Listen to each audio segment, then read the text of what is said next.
Jeffrey Dahmer killed 17 young men and boys, then defiled their corpses in unspeakable ways. It was but one of 17 murders that Dahmer would commit between 1978 and 1991. Before long, the 31-year-old Dahmer was arrested and charged with murdering Synthasymphone, along with other men and boys. Tragically, Jeffrey Dahmer's victims were often young, ranging in age from 14 to 31. But the officers believed Jeffrey Dahmer. Although the women tried to object, they were told to shut the hell up and butt out of this domestic dispute. On their way back to the station, the officers joked about the gay lovers, completely unaware that they just allowed a murder to happen. This is the revolting story of a cannibalistic serial killer, and how he finally got caught red-handed. The little boy, fascinated with death. Jeffrey Dahmer was born on May 21, 1960, to a middle-class family in Milwaukee, Wisconsin. At a young age, he became fascinated with all things related to death and began collecting the carcasses of dead animals. Eerily, Dahmer's father noted how his son was oddly thrilled by the sounds of clanking animal bones. By the time Dahmer was in high school, his family had moved to Bath Township, a sleepy suburb of Akron, Ohio. There, Dahmer was an outcast who quickly became an alcoholic. He drank heavily at school, often hiding beer and hard liquor in his army fatigue jacket. To fit in, Dahmer would often pull practical jokes, like pretending to have seizures. He would do this so frequently that pulling off a good practical joke became known around the school as doing a Dahmer. During this time, Dahmer also realized that he was gay. As his sexuality blossomed, so too did his increasingly abnormal sexual fantasies. Dahmer began fantasizing about raping men and became aroused by the idea of completely dominating and controlling another person. As Dahmer's violent fantasies grew stronger, his control weakened. Just weeks after he graduated high school, Dahmer committed his first murder. Jeffrey Dahmer's murders began. Jeffrey Dahmer's parents divorced the same year he graduated high school. His father and brother decided to move into a nearby motel, and Dahmer and his mother continued living at the family home.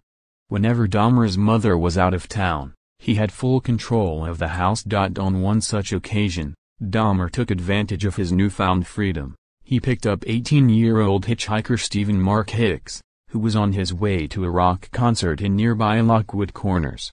Dahmer convinced Hicks to join him at his house for some drinks before he went to the show.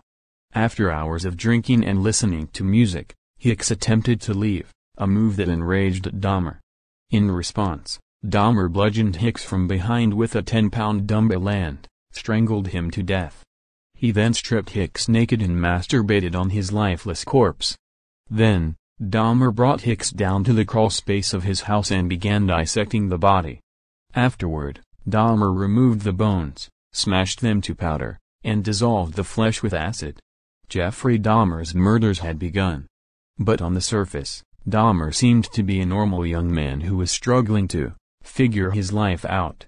He briefly attended Ohio State University but dropped out after one term due to his drinking. He also served as a combat medic in the U.S. Army for 2 years before his alcoholism became a problem.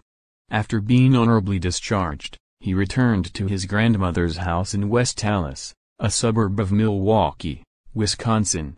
It would later come to light that Dahmer had drugged and raped 2 other soldiers. As a civilian, Dahmer's violence continued.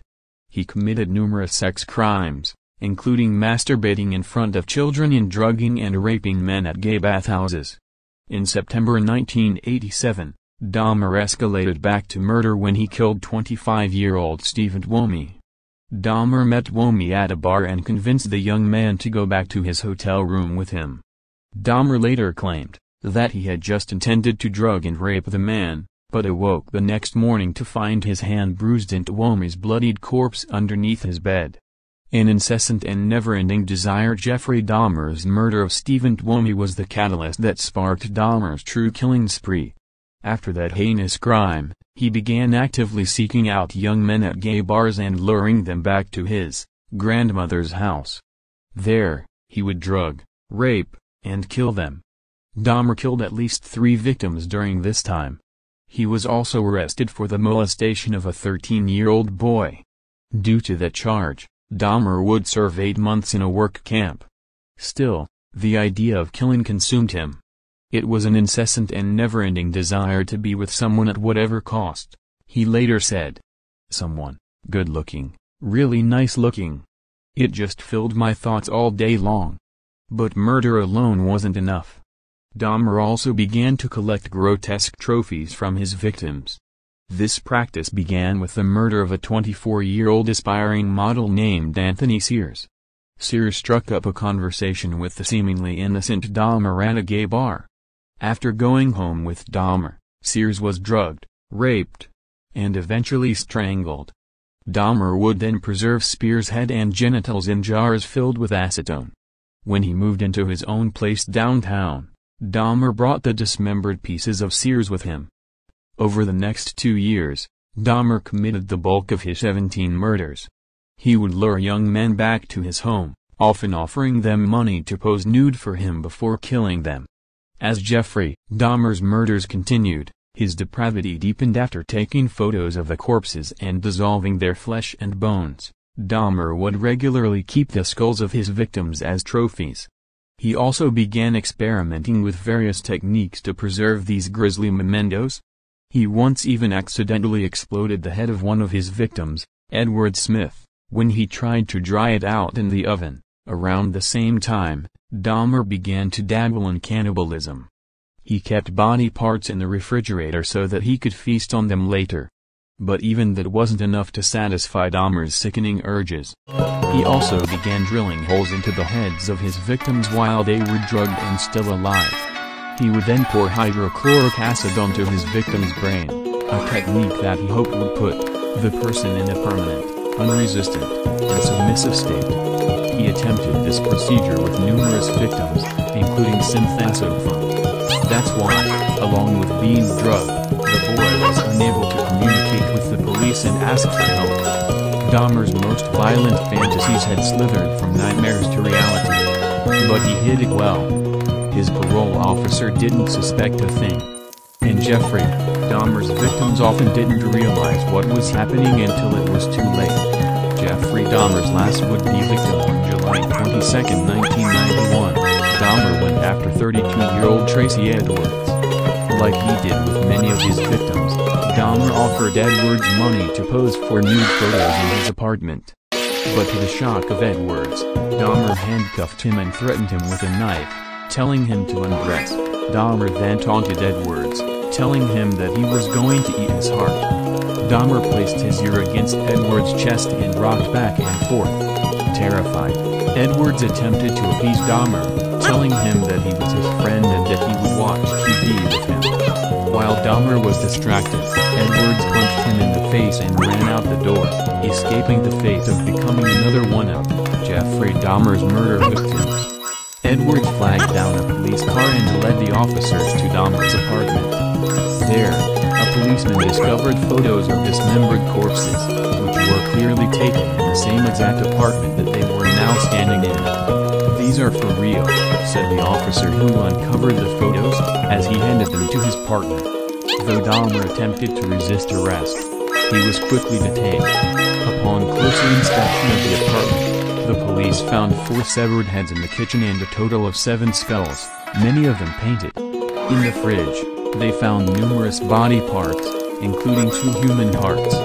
In the bedroom, they found a 57-gallon drum, and quickly noticed an overpowering odor emanating from it. When they looked inside, they found 3 dismembered human torsos dissolving in an acid solution.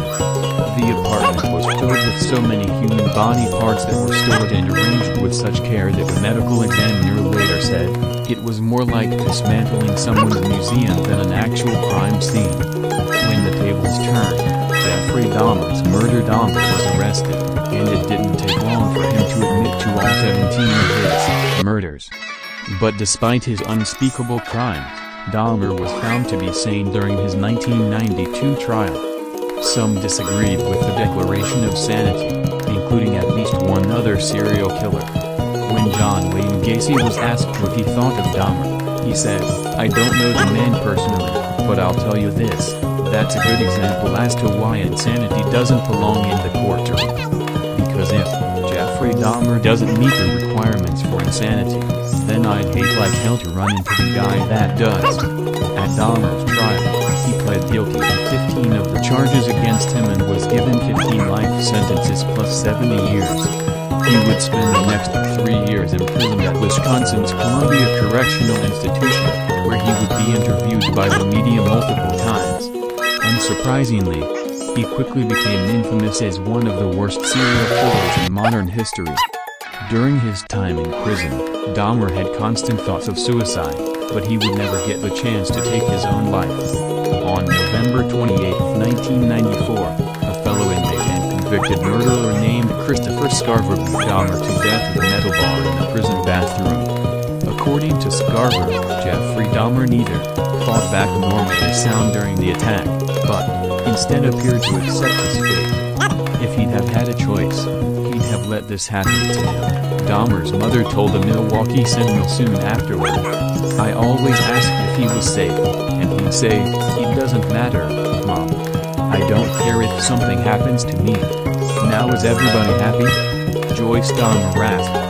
Now that he's bludgeoned to death,